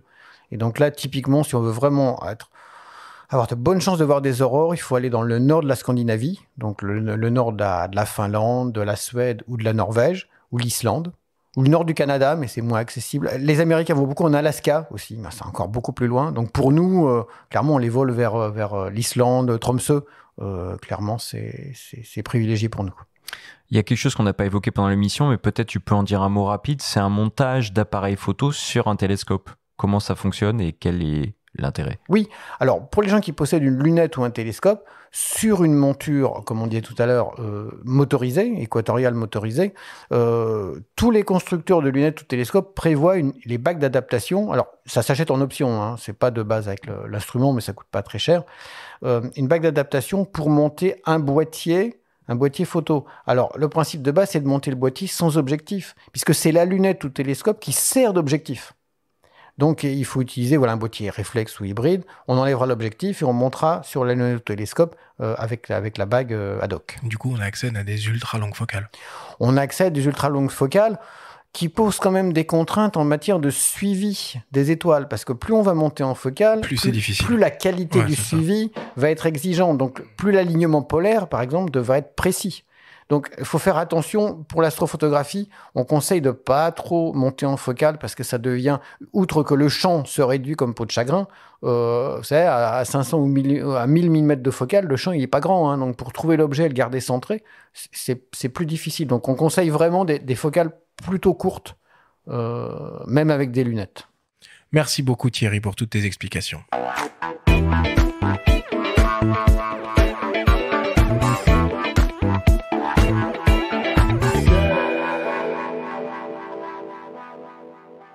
Il est temps de passer à la dernière partie de cette émission et d'attaquer le traditionnel quiz.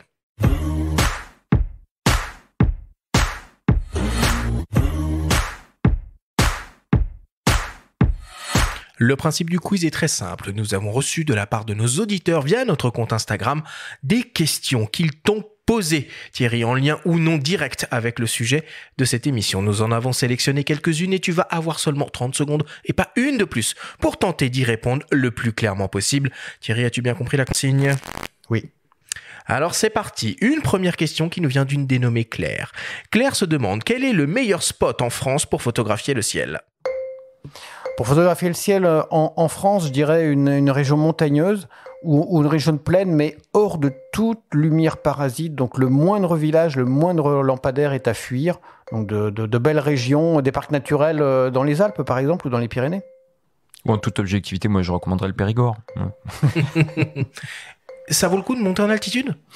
Ça, quand on a l'occasion, oui, ça vaut le coup de monter en altitude. C'est pas impératif, c'est pas indispensable, mais en général, le ciel est plus pur en altitude.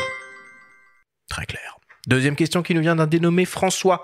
François se demande quelle configuration envisager pour un astrophotographe débutant mais passionné. Pour l'astrophotographe débutant mais passionné, il faut commencer avec du matériel simple. De la même manière qu'on n'apprend pas à conduire avec un semi-remorque, on commence avec une petite voiture, on commence avec un appareil photo sur un trépied avec lequel on peut faire déjà énormément de choses. Ou un smartphone, hein, tu en parlais pendant l'émission, il ne faut pas avoir peur de... Voilà, ou même tenter au smartphone. Hein, tous les essais sont gratuits, hein, les photos ne coûtent rien. C'est raisonnable de démarrer direct avec une rotule équatoriale ou c'est pas... Moi, je conseillerais plutôt de commencer avec l'appareil sur trépied. Troisième question qui nous vient d'un dénommé Christian. Christian, c'est pas vraiment une question, c'est plus une réflexion. Je n'arrive pas à calibrer ma rotule équatoriale, je deviens fou. Oui, ça, non, mais il faut pas qu'il culpabilise parce que tout le monde en passe par là. Voilà, il y a de bons livres d'initiation. Il y a des fois des stages aussi qu'on peut trouver, des stages d'initiation à l'astronomie. Voilà, donc il faut qu'il se fasse aider, ou des clubs aussi, qu'il aille dans un club près de chez lui, une association d'astronomie où les gens vont pouvoir l'aider. Ou ton livre, non? Dans la 4e édition, tu dois bien dire 2-3 choses sur la monture. Sur l'alignement polaire, oui, je donne des indications sur l'alignement polaire de la monture. Ouais. Astrophotographie éditiée aux éditions Erol. 4e question qui nous vient d'une dénommée Héloïse. Quelle est la photo que tu rêves de réaliser? Une photo que je rêverais de réaliser, c'est la Terre depuis l'espace, comme fait Thomas Pesquet. Ah ouais. Mais voilà, c'est un peu compliqué. Et tu as pensé quoi des images prises par Persévérance d'une éclipse vue depuis Mars? Ah, c'était quelque chose d'incroyable, ça. Cette toute petite lune de Mars là qui passe devant le Soleil, c'est inouï, quoi. Ces petits robots, ils font des choses hallucinantes. On s'y croirait, on a l'impression d'être sur Mars.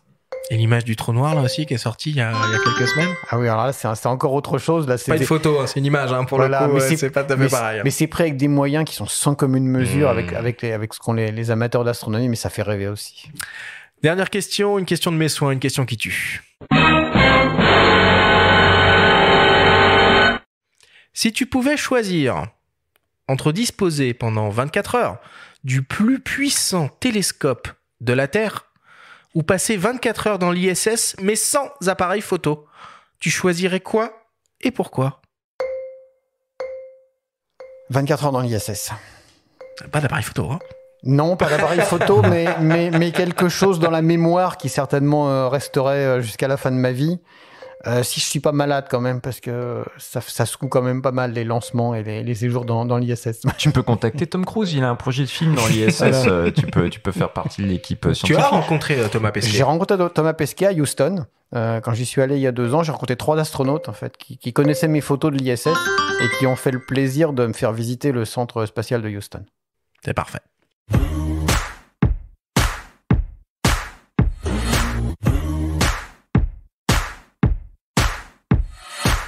Nous voilà désormais à la fin de cette émission. Thierry, c'était un réel plaisir de clôturer cette 4e saison avec toi. C'est passionnant tout ce que tu nous racontes. On est très frustrés avec Benjamin parce qu'on n'a pas pu tout te poser les questions qu'on avait prévues, mais moi je trouve ça absolument fascinant. Mais tels sont les impératifs de l'astrophotographe, n'est-ce pas? Si on te laisse pas partir là, tu vas rater ton objectif. Je vais rater l'ISS.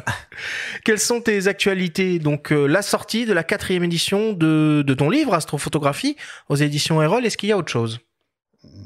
Je vais faire une petite conférence dans un festival d'astronomie dans le Périgord dans 15 jours.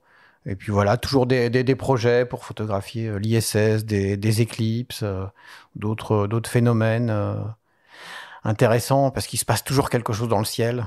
Une fois qu'on le sait, encore une fois, on pourrait y passer sa vie. En tout cas, merci beaucoup d'avoir accepté notre invitation et d'être venu dans notre studio nous parler de tout ça. Ça a été un plaisir pour moi. C'était le dernier épisode de la 4e saison du podcast Faut pas pousser les ISO. Tradition oblige, j'aimerais commencer par remercier du fond du cœur tous nos auditeurs, les fidèles qui nous écoutent depuis le début et les nouveaux venus. C'est un honneur et un plaisir pour nous de produire toutes les semaines ces émissions et vous nous le rendez tellement bien.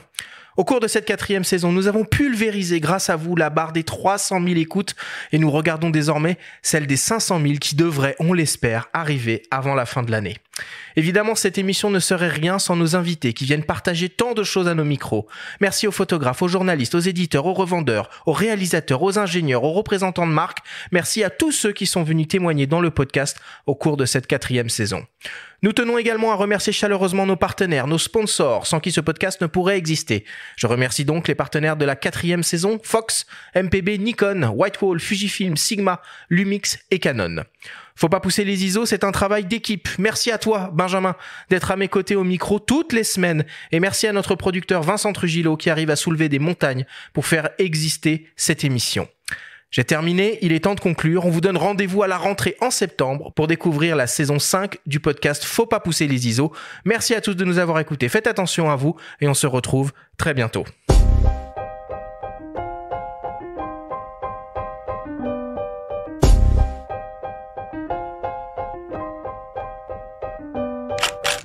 C'était Faut pas pousser les ISO, le podcast entièrement dédié à l'image pour tous les passionnés de photos et de vidéos. Toutes les semaines, retrouvez Arthur Azoulay, Benjamin Favier et leurs invités pour parler de sujets matos, techniques et inspiration. Cet épisode vous a été présenté par Sigma, fabricant indépendant d'objectifs et d'appareils photo 100% fabriqués au Japon. Abonnez-vous à notre chaîne et retrouvez l'intégralité de nos émissions depuis toutes les plateformes d'écoute comme Spotify, Apple Podcasts, Google Podcasts, Deezer, Amazon Music et YouTube. Si vous aimez notre podcast, n'hésitez pas à liker et à nous laisser un petit commentaire. Rendez-vous en septembre pour un nouvel épisode. D'ici là, faites de la photo et n'oubliez pas, faut pas pousser les ISO.